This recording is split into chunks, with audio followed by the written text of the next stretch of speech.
Hello and welcome back to the Tanita Sasha podcast, where we chat all about earthing our mission, stepping into our purpose, and living our best life, becoming our best versions of ourselves. I'm so grateful to have you here. Today we're going to be chatting a little bit about, how we can move through some of that fear that we may hold around our gifts and our abilities. Because the truth is, if you're a human being and you've had a human experience, it's likely that you've had some sort of encounter with fear, and it's normal. I just want to normalize it, because I think one of the most off-putting things when you step into this spiritual space and you're wanting to really dive in and, tune into your gifts and abilities is that fear going to come back up. And I don't know about you, but when I was a child, I had many experiences where I was really fearful. I was really afraid. I had no idea what was going on. And so this episode, I want to share some tips and tricks. I want to give you one practice that really supported me, and I know has supported a whole heap of other people, to really move through that fear, connect deeper with your ancestors, and bring those gifts and those abilities back online. So I'll be sharing actually one day from the 7-day Open Your Channel Challenge that just finished. It was so good. We had about 50 people come through. It was amazing. I couldn't believe how many people signed up. It was so beautiful. And I got to hear and see everybody's stories and reflections inside the community group. It was so amazing. So I want to share a little bit from one of the days in there. And I thought, I don't want this to just be a one-off challenge. So if you want to join the 7-day Open Your Channel Challenge for free, you're more than welcome to. When you sign up to our email list below, you'll go in and you'll start walking through each day, and you'll get each day delivered via email, and it will be your own 7-day challenge. But the great thing about this is the community is still here. We're still involved in the conversation. So I'd love for you to come and share your reflections and to keep the conversation going, because something that I'm really focusing on in this season is opening channels and connecting to the Akashic Records. If you've listened to the past couple of episodes, you'll know it's all I've been talking about lately. So I'm wanting to step into this work a little bit deeper with you all. And this is one way we can do that together. So it's there's no lock-ins. You don't have to pay anything to be a part of this challenge. You can leave at any time, come and test it out, see if you like it. And then, if you like it, you get to learn some new stuff around opening your channel, which is really fun. And another thing before we dive into this is I am going to be giving away some really exciting things for those who leave a review on this podcast. I've revamped the podcast. I'm starting it back up. I took a long break off it over the beginning of 2022, and I'm excited to dive back in. So I'd love to hear how you're liking these newer episodes, how you like the podcast in general. I'd love to hear from you. And whoever leaves a review by the end of the year, you will go in the draw to win a membership to the Akashic membership, which is a membership designed to teach you all about how to read, channel, and work with the Akashic Records. It's a really cool membership. I share all of my best trainings over there. And I'm going to be closing the doors at the end of the year too. So I'm going to be focusing a lot on really just tricking it out as much as possible, the membership next year, which I'm really, really excited to do. So there is that too. All of the links are down in the description below if you'd like to leave a review. And I'd really love to hear from you too, because your reviews is how, we get to reach new ears, and I love sharing. I love teaching about this stuff for free. So if you know that somebody is out there who would benefit from the teachings on this podcast, then I would truly, truly truly appreciate your support. All right, with that, let me go grab my notes. I'm reading directly from the challenge email too. So you get to have a little taste tester of the challenge and see if you like it as well.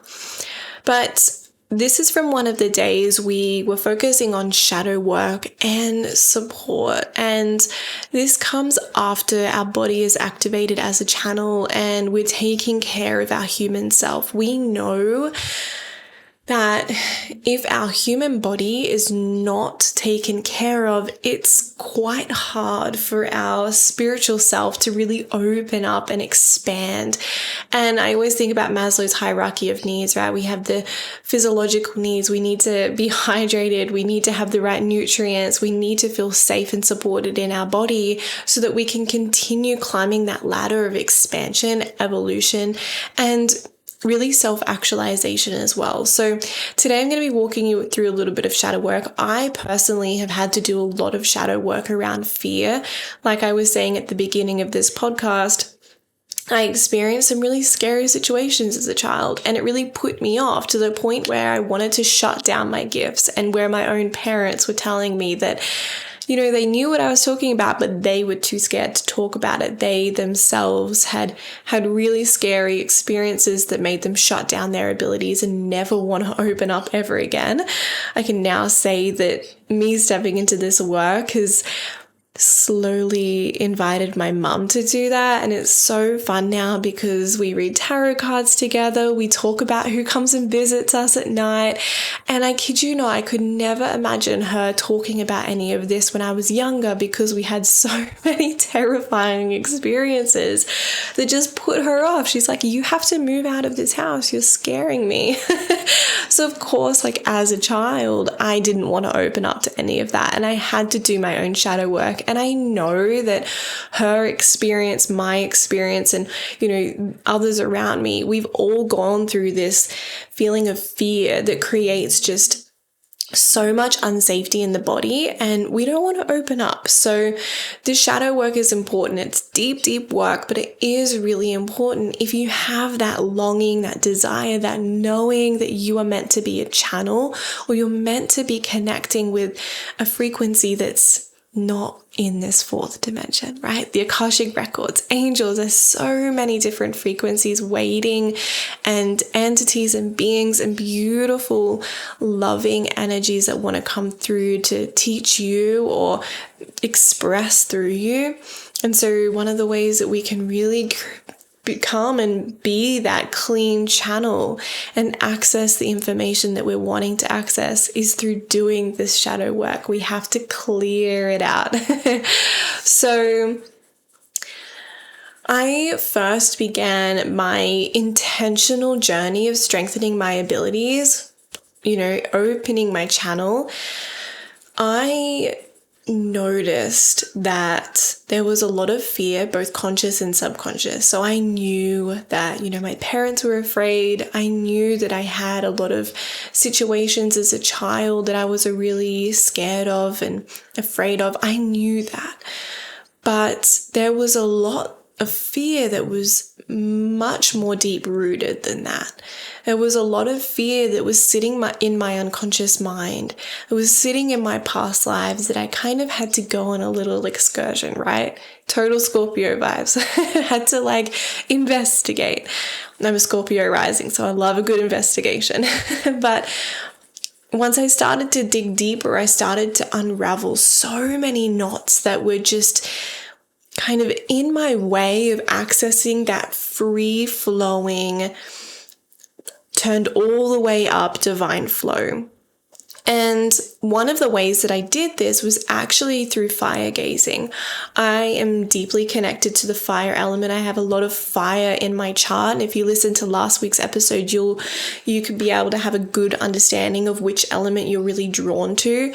So I'm really drawn to both water and fire. But for me, when I was doing shadow work, there was something about the fire that was just so alchemizing, so potent and powerful that I can't turn away from it. So For me, water is all about cleansing. It's about rejuvenating. It's about bringing that fresh new energy in. But fire for me is like my go-to shadow work support tool. So fire gazing and looking into a candlelight is something that I use, especially when I'm wanting to dig a little bit deeper into shadow work, dig a little bit deeper into my fears, and maybe what knots are holding me back from accessing that divine flow. I always think about, when I first learned about channeling and this kind of concept in this life, this concept around you can channel different entities and star origins, and you can access the Akashic Records. I was like, this is crazy. And I remember hearing about people talking about their experiences, and they would, explain this just beautiful flow that happened. And I always just wanted that, but there was something that was kind of holding me back. And after I did this ritual that I'll share with you, this practice, I got that flow because I wasn't so afraid of what would happen. And I'm going to be really honest as well, making sure that my protection was up, making sure that I actually had knowledge and understanding, and I had been taught about how to protect myself as well. That really helped me because I understood what I needed to do to feel safe. So this is your invitation to do whatever you need to feel safe in your body with your abilities, and to not be afraid or have any shame around needing specific things to do that, to open up. We all have a different set of things that we do and we need before we do the next, right? To cook a meal, you need to prepare the things, and everybody has a different way of preparing a meal or cooking a meal. And it's okay that we have that. So you need to find your own groove through that as well. So what you'll need for this practice, this shadow work excavation, and you don't need to do this for just abilities or for understanding your fear, but you can do this for anything. If you're wanting to get to the root of a question that you have, or understanding how you can alchemize one thing into another. So what you'll need is a candle or a flame. And if you don't have this, I've actually utilized watching a candle flame on YouTube. Works just as well, but I love a good candle anyway. I have 60 million in my house. They are amazing. It's honestly, they're also such a great gift now that we're coming up to Christmas as well. But I digress. Another thing that you'll need is something to write with as well. If you don't have a pen and paper, you can always use the note section on your phone, or if you're like me and you love to talk, grabbing out the voice memos on your phone too. Creating a really quiet, unobstructed, quiet space. And something that I like to do with this is obviously turn the lights off if we can. Get really cozy, get really nice and dark. And if you're like me and you're going into this because you're wanting to excavate and alchemize some fear, turning the lights off is going to make you create some safety in your body. It's going to get you to really focus on what you're doing and invite in the energies to support you. So what I do every time I do this is calling in my guides, my ancestors, and my higher self.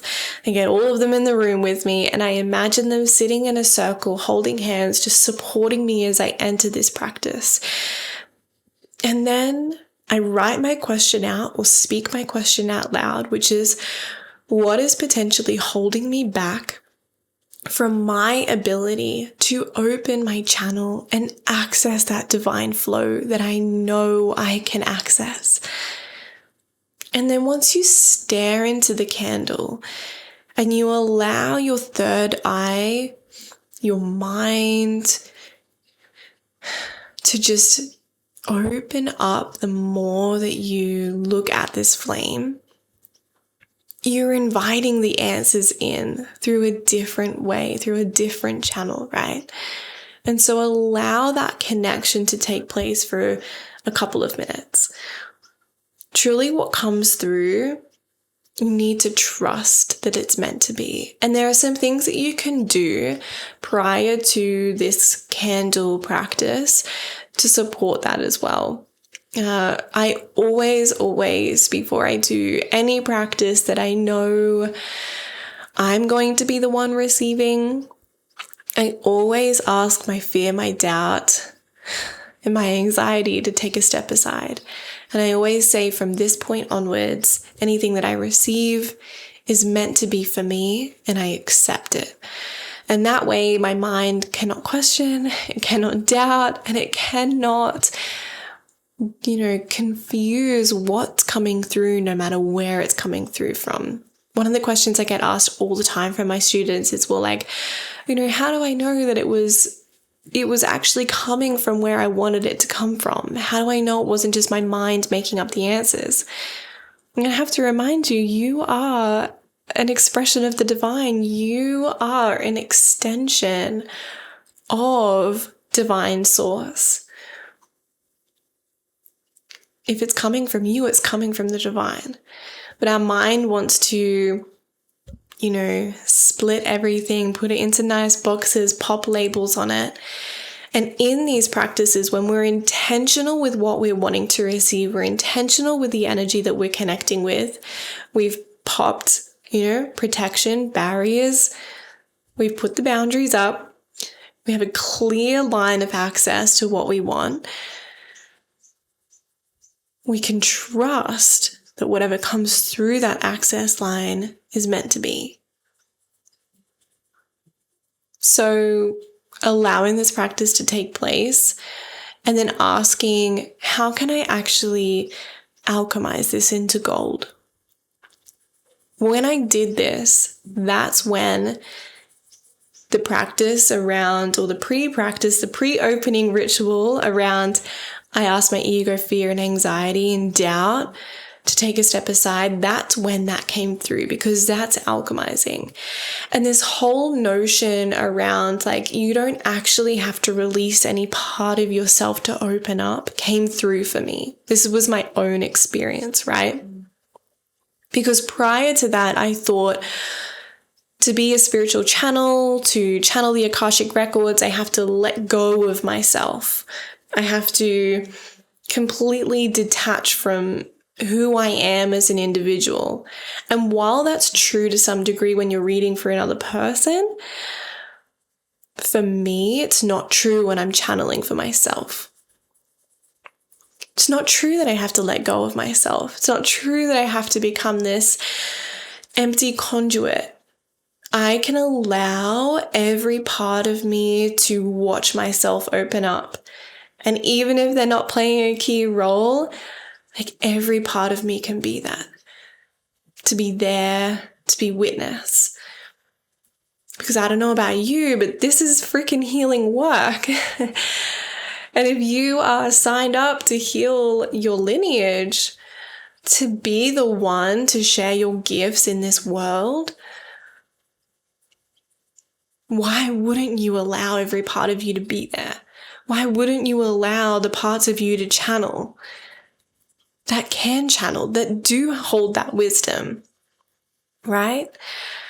So allowing that to come through in every way, and we'll all have different answers that come through, and it might take you a couple of tries. And that's the beauty about this 7-day Open Your Channel Challenge is, this way, it might not work for you. There's no right or wrong way, but it might not feel the most fulfilling or the most deep practice that you can do. And so we've got 6 other days that we can explore. And this is just one section out of the email. I also share a ritual and a little bit of a story as well in here, as some art. And then, of course, you can come across to the community and share your reflections and read about everybody else's reflections. What I love about the reflections piece in this channel is you get to witness everybody else and kind of see how they do. We learn through storytelling. We learn through observing other people. Why do you think we love reality TV so much? Like, I love observing other people and hearing their account of what just happened. Like, that is magic, right? So this is part of it, is getting to know, what came through for other people and how they went with the practice and what they learned from it. Just get to learn from me and my story and the things that I've learned. But when you come across to the Akashic community, you get to learn about other people too, which is just so much fun. But I hope that you guys enjoyed this ritual. If you have any questions, please send me a DM or come and join us over in the community. I'd love to hear from you. I'd love to come and connect with you over there. We share so much stuff like this. And if there's anything you want to learn about in relation to the Akashic Records, channeling, spiritual gifts and abilities, please let me know, because I am on such a wave of just wanting to share everything that I've learned over these couple of years that I've been intentionally opening my spiritual gifts. Like you, I was born with spiritual gifts, but I closed them and I wanted to reopen them consciously and with a lot more direction and power, and not just kind of letting them happen to me. I wanted some control over them. And so I've learned a lot over the past couple of years, and I can't wait to share more stuff like this. But I hope that you enjoyed this episode. Reminder, please, I'd love to hear from you in the reviews. You can rate us on Apple, Spotify. I'm even popping this up on YouTube too if you want to come and see me. But until next week, I'll speak to you soon. Bye, guys.